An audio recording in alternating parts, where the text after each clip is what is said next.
कांग्रेस उत्तर प्रदेश के प्रदेश अध्यक्ष अजय राय के साथ मिलकर महिला राष्ट्रीय अध्यक्ष अलका लांबा ने आज वाराणसी में किया प्रेस कॉन्फ्रेंस। आज अलका लांबा ने बताया कि ईडी संविधान का एक छोटा सा भाग है।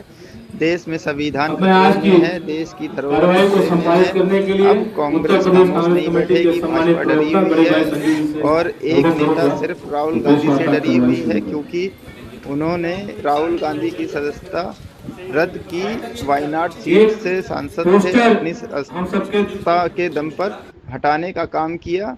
सत्ता के जोर पर कांग्रेस को देश के संविधान और देश की धरोहर को बचाने के लिए रैलियां करेगी और सड़कों पर तब तक रहेगी जब तक न्याय नहीं हो जाता। आप दंगे कराइए, सांप्रदायिक हिंसा कराइए।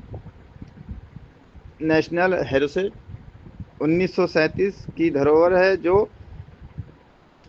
दिखेगा। अब आरएसएस की परेशानी है और हम देश की धरोहर को बचाने का काम करेंगे। इस देश का संविधान भी बाबा साहब अम्बेडकर और कांग्रेस के स्वतंत्रता सेनानियों ने लिखा था। आज उसके साथ भी छेड़छाड़ हो रही है। आप तो ईडी की बात कर रहे हैं। ईडी तो इस संविधान के अंदर का एक भाग है। यहाँ तो पूरा संविधान खतरे में आ चुका है, पूरी आजादी खतरे में आ चुकी है। ये आजादी भी कांग्रेस और स्वतंत्रता सेनानियों ने इस देश को दिलवाई।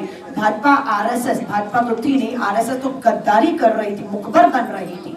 तो आज तो इस देश की आजादी, बोलने की आजादी पर हमला हो रहा है, संविधान पर हमला हो रहा है। इसीलिए हम कह रहे हैं, हमें मालूम है जब से ये सत्ता में आए हैं ये तानाशाह हो चुके हैं और देश के लोगों ने इनकी तानाशाहियों को रोका है। प्रधानमंत्री नरेंद्र मोदी जी के अपने संसदीय क्षेत्र उत्तर प्रदेश में वो कमजोर हुए हैं। सीधा 40 से ऊपर सीटों का उन्हें यहाँ पर नुकसान उठाना पड़ा और 400 पार का रथ देश में अगर किसी एक राज्य में आगे बढ़कर रोका है तानाशाही के रथ को, तो उत्तर प्रदेश ने रोका है। और जो देश को आर्थिक चोट पहुंचाई है, देश की सरहदों पर ना कोई घुसा था ना कोई घुसा है कहकर दुश्मनों से आपने समझौते किए हैं। हथकड़ियों में अमेरिका से हमारे बेरोजगार युवाओं को भेजा गया है। ये सब चीजें जो हैं, किस तरीके से कितने लाख करोड़ आपने अपने पूंजीपति मित्रों का माफ किया है, इन सब की जांच होगी। और 10 साल नहीं 10 महीनों में कांग्रेस की सरकार होती जेल की सलाखों के पीछे। आप तो हमें नहीं कर पाए क्योंकि आपके आरोपों में दम नहीं था। हम आपको करेंगे, हम आपको जेल की सलाखों के पीछे करेंगे क्योंकि आपने देश के साथ खिलवाड़ किया। जब तक कांग्रेस और गांधी परिवार की बात थी हम बर्दाश्त कर रहे थे, लेकिन अब बात सिर्फ गांधी परिवार और भारतीय राष्ट्रीय कांग्रेस की नहीं रह गई है।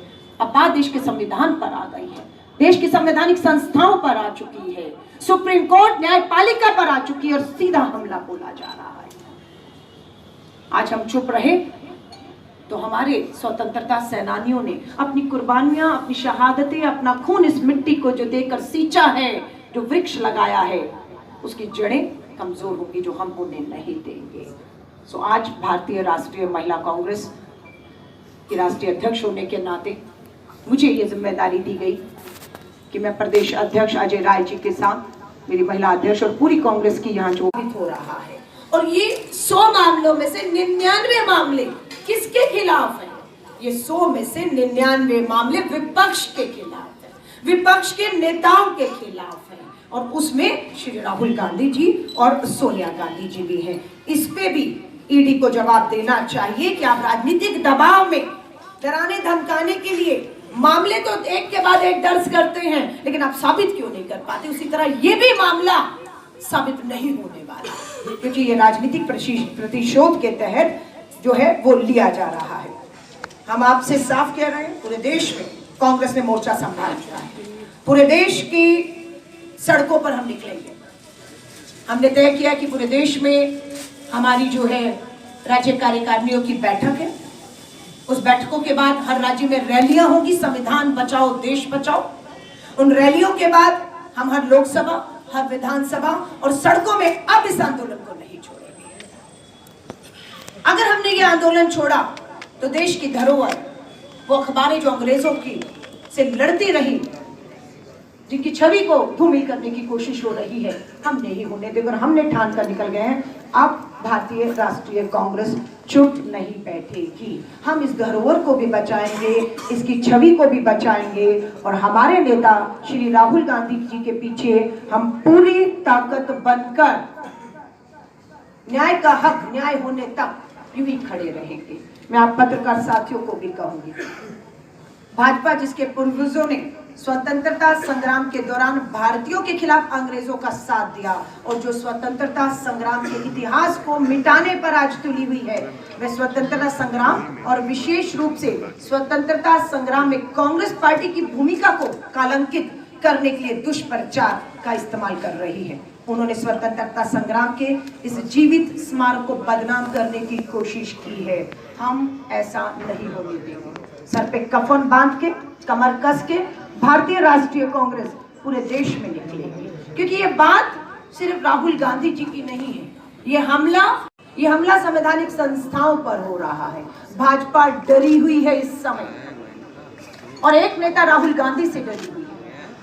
इनकी राहुल जी की सदस्यता रद्द की वायनाड से, आपको मालूम है, सांसद थे, अपनी सत्ता के दम पर राहुल गांधी जी की सदस्यता रद्द कर। इस तरफ आ जाइए गुरु, इस तरफ सांप्रदायिक दंगे नहीं दिखेगा। अरे इस तरफ आइए, इस तरफ आ जाइए ना गुरु, अरे इस तरफ आइए, मैं इधर पूछ रहा हूँ ना सवाल। इसलिए संगीत जो धरोहर है उसके बारे में जो बातें लिखी जाती है वो सुनने पढ़ने में दिखेगी। ये उनकी परेशानी है। लांबा जी एक सवाल, लांबा जी बिल्कुल जरूरत थी। हमारी जो धरोहर थी